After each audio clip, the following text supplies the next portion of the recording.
The news day continues here on One News Now. I'm Sean Yao. Davao City has imposed stricter protocols in vaccination sites after a video of disorganized inoculation in one area went viral on social media. Gem Avancenia with the report.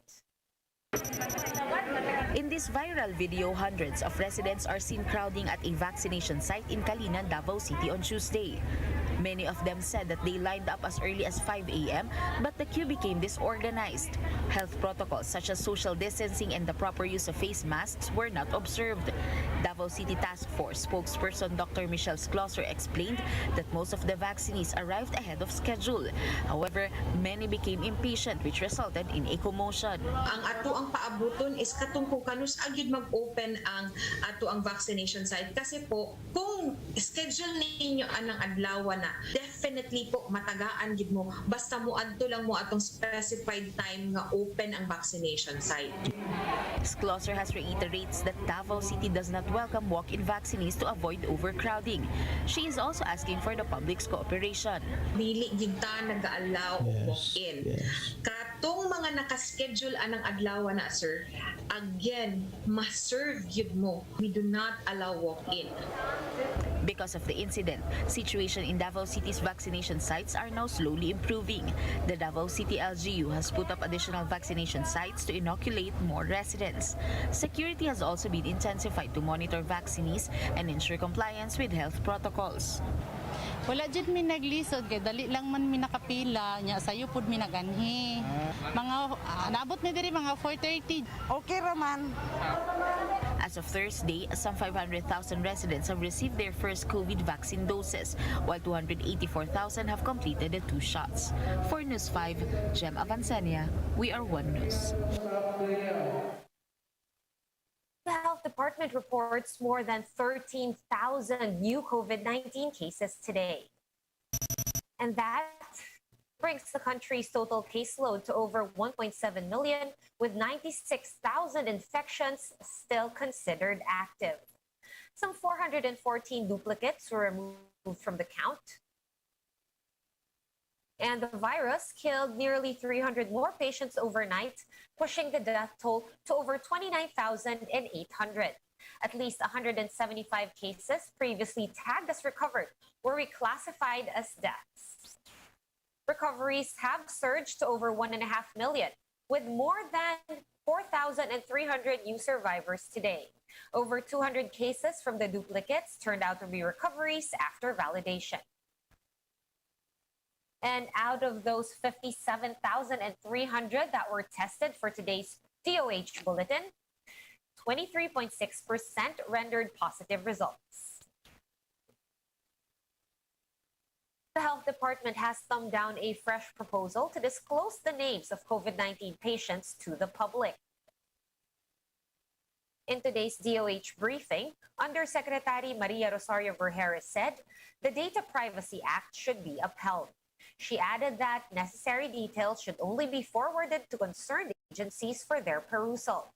The Philippine Chambers of Commerce and Industry had earlier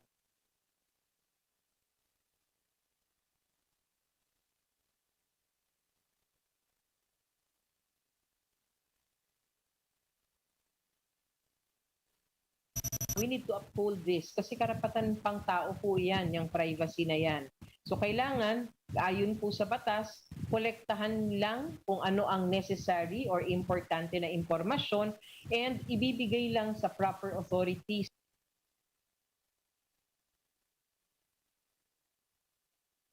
We'll be back with more stories after this quick break. Keep it here.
You're still watching One News Now. I'm Sean Yao.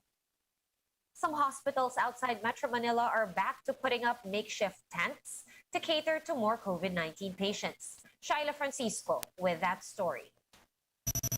Hospitals outside Metro Manila are not spared from the influx of COVID-19 patients in the last few weeks.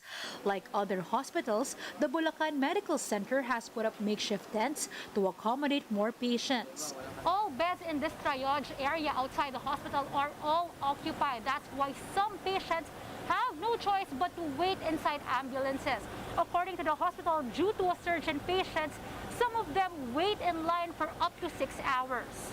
From a low of 1,000 just last month, active COVID-19 cases in Bulacan have ballooned to almost 3,000 now. This prompted the government to place the province under modified ECQ status beginning August 16.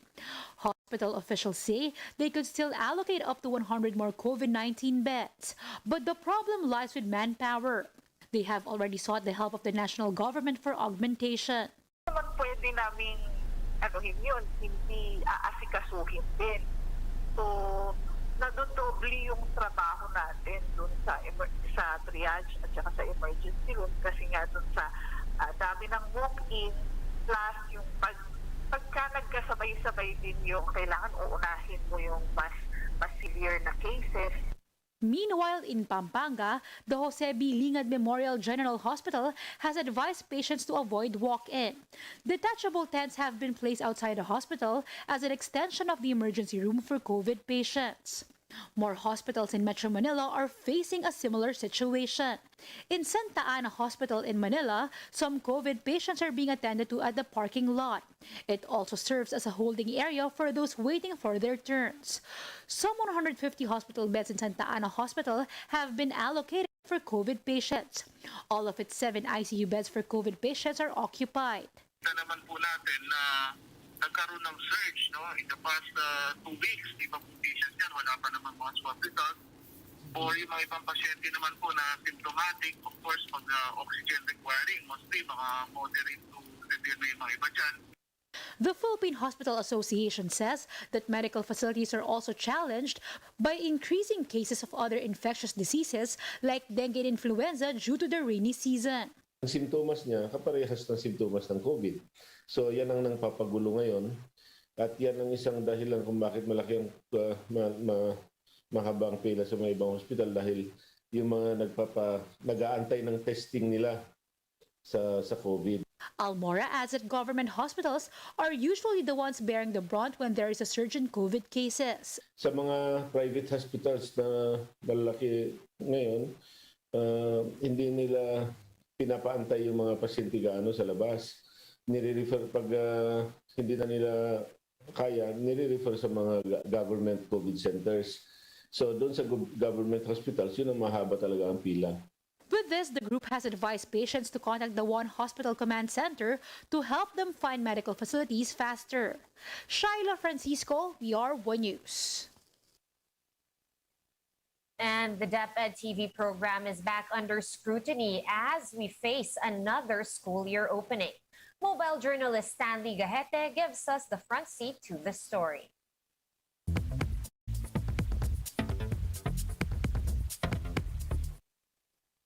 A year ago, the Education Department launched a school on television, bringing math, science, and other basic education subjects right into the homes of Filipino families. In a few weeks, another school year will begin. Should the Education Department continue producing educational TV? So, is DepEd TV effective? For me, not really. It was a good plan, but I think it was not a well thought of plan nung ginawa nila. And this is speaking objectively as a producer. For Marisa, it was not easy to teach lessons through a passive medium. Actually po, sad to say na yung mga bata ngayon, bihira na manood ng TV. Kung manood man sila ng TV, Netflix, more on gadgets sila. On August 11 last year, the Department of Education launched its television program as one of the alternative teaching methods, but the department ran out of funds before it can produce all the required episodes for the school year. DepEd TV has produced and aired a total of about 1,107 episodes for the first quarter, and then about 320 second quarter episodes for the second quarter, all of which were funded dun sa DepEd TV Phase 1 project na may budget kami na only 45.5 million. Pasqua said the Education Department also ran into some difficulties in promoting and marketing the TV episodes. Ang key dyan yung teacher. Pag sinabi ni teacher, "Oy, manood kayo ng DepEd TV. Itong episode bukas. Yan yung tatalakayin natin sa susunod na araw na klase ninyo." An education expert said it is not easy to simply produce a TV show for educational purposes. Yung question and answer portion niya, mababaw pa, no? So, ang nakakalungkot doon, yung mga tanong, ang baba. Jamil Carvajal, one of DepEd TV hosts, also shared his views about the program. Nasa-sacrifice ang quality pagdating sa content. Nababawasan yung dapat na sabihin natin, halimbawa, deepening ng lesson. Carval said DepEd TV should be revised if it wants to continue the program in the next school year so the government will not waste its money. DepEd has to be clear with how they want to use this.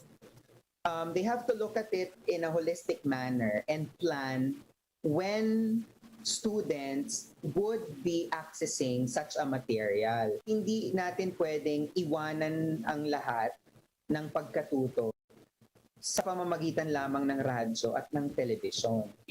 I am Stanley Gahete and we are One News. Take a quick look now at today's other top stories. President Duterte has accepted the resignation of Budget Secretary Wendell Avisado for medical reasons. For now, the president has put Undersecretary Tina Rosa Maricanda as officer in charge of the DPM. 15,000 doses of Sputnik V's COVID-19 shots are set to arrive in the country this afternoon. Vaccine czar Carlito Galvez Jr. said this batch will be given as second doses. The arrival of the Russian-made jabs was delayed because of issues on production and supply.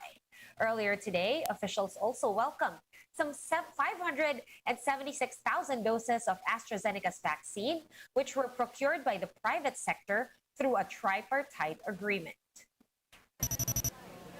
And in entertainment, the father of Britney Spears, Jamie, has finally agreed to step down from the pop star's conservatorship. The latest development is a massive win for Britney, who has been under conservatorship for 13 years due to public concerns over her mental health. For more updates, visit News 5, the Philippine Star, and Business World online. Visit our website, onenews.ph, for more in-depth analysis. You can also catch One News on the Signal Play app. Register for a free account at www.signalplay.com and stream One News live anytime, anywhere. Masks on, wash hands, and stay safe, Philippines. I'm Sean Yao. We are One News.